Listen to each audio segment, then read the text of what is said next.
the new Chrome Tour golf ball from Callaway.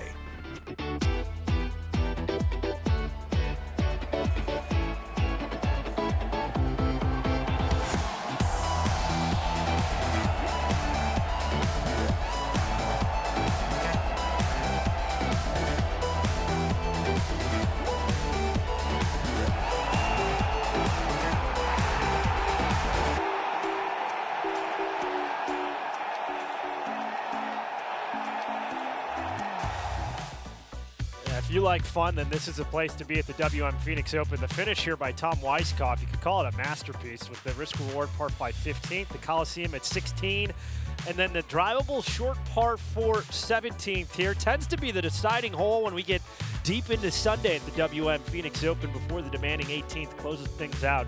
The 17th gives guys some options off the tee. You see the trouble lurking to the left side and long.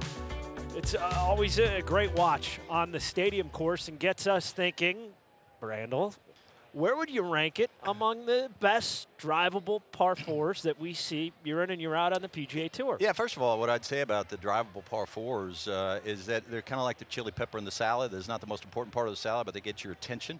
And they're a hard thing to get right. I mean, almost every architect in the world is trying to get it right, but there are so few that fit all of the parameters, right? Tease you just enough, penalize you just enough, but make every shot interesting. So in that pantheon, I would say the top 3 drivable par 4s on the PGA Tour, I would start with the 15th at Hartford. It's compelling. Every single shot is compelling. Gives you a lot of choices and options because, you know, those bunkers constrict the layup, but the water left is certainly one facet of it, but the drop-off to the right, the steep drop-off to the right, complicates the bailout. So when you get up there, you know, especially if you like to work it left to right, and here's Dustin Johnson back in 2020 when it was his tournament to sort of win or lose, and it looked like he might have lost it on this shot. Really every shot is compelling. So, you know, this is fortunate. It stays up on the bank. But he's got a complicated recovery here, you know, a couple of feet in the water, trying to guess right out of the rough. But again, because the green is perched up, you've got to be so precise. If you miss it over to the right, the pitch is sort of complicated. So that's why players fudge a little bit to the left, which brings the water into play. Now, this is Dustin Johnson doing great things here. He eventually would go on to win. But every single year, when you get to that hole, you lean forward. You get to the edge of your seat. I know the players do too. They certainly perk up. And of course, the old course, the 18th hole at the old course, not really for any architectural element. Of course, the OB to the right and the Valley of Sin are interesting, Paige, but it's just that the hole has delivered such great drama. It helps that it's a finishing hole, and I think placement within the golf course extremely important when you're talking about a golf hole that can provide that kind of drama, provide a little bit of trouble, but then also incredible reward with good shots. It just never fails, right? I mean, look, I hate to start this show on a downer, or this particular hole with a downer, but you can never forget this. I mean, this hole, again, it's not that the architectural elements are there, but for whatever reason, fate has just tapped it on the shoulder that it's like Christoph Waltz, you know, always delivers in the supporting role. This is not the best hole on the golf course. It's a supporting role. Who can forget that in 1995 with Konstantin Roca after he dumped his second shot into the Valley of Sin, makes it across the green, of course, goes into the playoff with John Daly.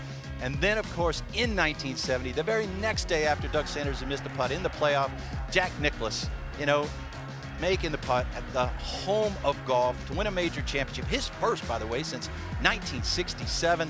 Bad luck for Doug, great moment for Jack. Another great moment for Jack. Perhaps the shining moment, 35 years later, walk-off birdie to put an exclamation point on the greatest major championship career in the history of golf. The hole just consistently delivers. That's the second best drivable par 4 on the PGA Tour in my view, and the best drivable par 4 on the PGA Tour in my view is this right here, Paige. Yeah, and I think there's a difference between a good short par 4 and a drivable par 4. This one, you can see the reasoning why you would not want to lay up. You've got that teaser over that little bunker in the middle and quite a bit of room to leave it. But again, to your point, it doesn't make it any easier on that little approach. You've got difficult chip shots around the green. A good short hole might have a wedge perched up where you have to. This, you can run it into the green, and that is the beauty of architecture, getting it right. And I love the fact that that green in the back is sort of split like a snake's tongue, and that back left hole location is one of my favorite on tour. We're going to talk more about that tomorrow. But through the years, I mean, this has been a pivotal hole in deciding who wins and who loses. This is 2016 Ricky Fowler. If you remember, in regulation, he had gone through the green and found the water. That's why he was in the playoff, and then found the water again. Of course, to hit the gala, it looked like he might break through and win his first golf tournament in 2022. And it looked like he had done what he needed to do, fired one. But if you draw it, if you hit a draw in there, it's susceptible to hitting that bank harder and running through the green. So you've got to set up there, and if you're going to take it off the water, you got to hit a high, bit of a soft fade so that it gently sort of creeps up onto that green. And you would think that the pin over on the left would be the place where more often you're going to see balls go in the water, like here, 1996, Phil Mickelson. Now this is in regulation play when he's chasing down Justin Leonard, but as I'll say real quick here before he hits his pitch, when the pin's on the right, it forces players to sort of go down the left. Now, Phil, there's no shot that Phil's not up to, but this is vintage Phil, hitting the pitch shot of all pitch shots, short-sighted, able to save par, and of course he went on to beat Justin Leonard in the playoff. How about this pitch? It is extraordinary, and this is that back left hole location you were talking about. There is no bail as far as the right side because it's not easy from there, but this perfectly executed. And again, every single shot at the 17th at the TPC Sawgrass, as a player, it gives you a little bit of angst, gives you a little bit of excitement.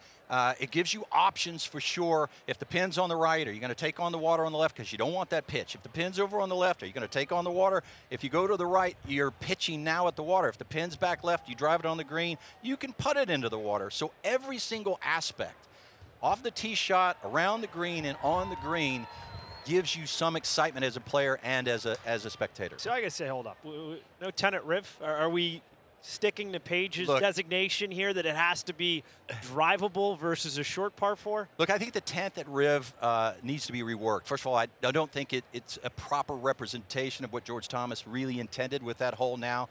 The bunker, because of the splash out sand in the front, the splash out sand in the back, the ridges have got too high, the back part of that green is too severe. And it's one of the holes where I would say, as players have gotten longer, I would say that hole is, it's become less interesting. Or worse, I would say.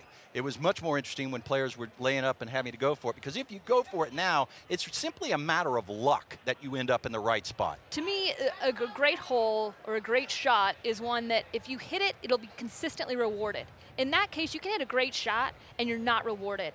And to me, that's not good architecture, and that's not something that I want to play every day. This is fun. 17 at TPC Scottsdale is fun to play because you can play it multiple different ways, and truly, you're consistently rewarded when you hit a great shot. And it seems like each and every year a champion makes a birdie or makes some type of move on the 17th versus avoiding disaster like we've seen recently with Sahith or Ricky Fowler in years past. It plays such a pivotal role in crowning a champion here in Scottsdale, Arizona. Another look at the par 4 17th. That's a green. It's amazing the build out now around the 17th. None of that was there 10 years ago, and now it mimics the 16th. Slowly becoming another stadium hole, isn't it? Just a brilliant hole, though.